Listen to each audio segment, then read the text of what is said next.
All right, so here we are on another walk with the dog. About our, third one for the day, I think now.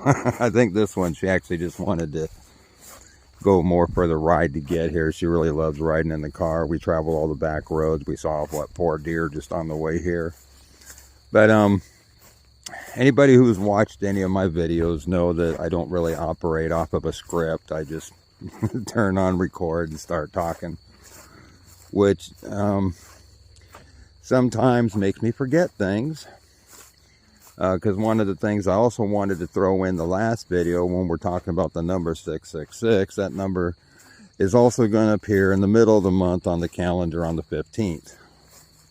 1 plus 5 is 6, right? So oh, excuse me, there's also that potential date, which out of the 2 dates, the 6th versus the 15th, the 6th is more obvious. I'd probably go with the 15th if I was a betting man, but like I said, nobody knows.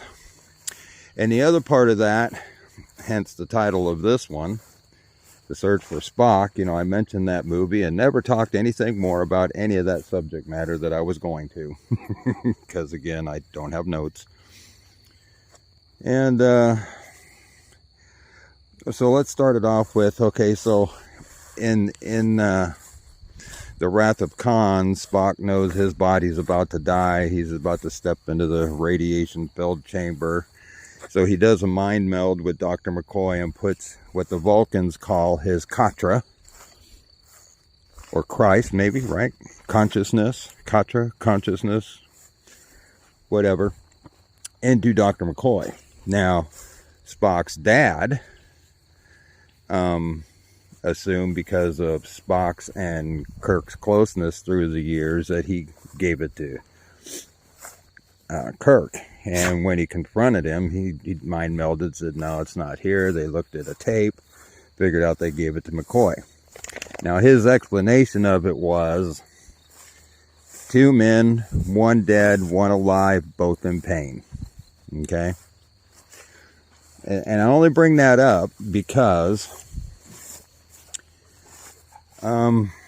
you know, there's a lot of talk about the he-she's of the world that are, like, let's say, on film, right? and they go both ways. It's the he-she's and the she-he's, right? Now, I really don't think all of them had to go through some kind of surgery like the guys that have boobs put on them to make them look like girls. In some cases, that may be the case. But like in the movie Ghost, remember that movie Ghost, where Patrick Swayze, he dies, but he doesn't realize he's dead, and he's running around in his spirit. There she goes. She loves running, man. I just love seeing her this way. But the bad thing is she may chase up some deer back here, may disappear outright. So, but she's pretty good. But anyway, so you have Patrick Swayze's character, and he stumbles across Whoopi, because she can actually hear him. And in one part in that movie, a couple different times in that movie, I think, he actually jumps into her body, right? So you have a male entity jumping into a female vessel, right? And nowadays you have people like, what was it, Demi Lovato, I don't know, 6-9 months ago, whatever, talking about how she's non-binary. And we all know, based on this stage of the game, frequency, vibration, and energy can change the shape and look of color, or shape and look of water, correct?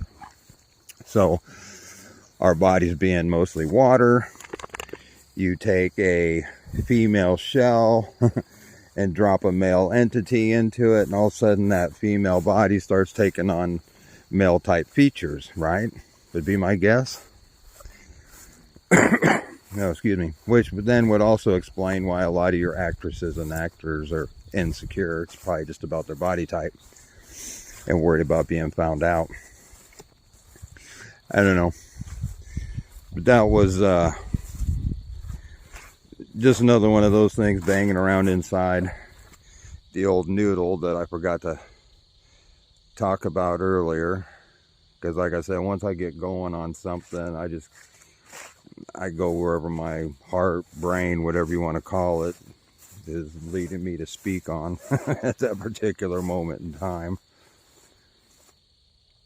So on that note, I think I am caught up with all the things I forgot in that video, and figured I'd just come out here real quick and get some sky pics in. There's just so many different shades of blue in the sky now, right? And the moon, of course, is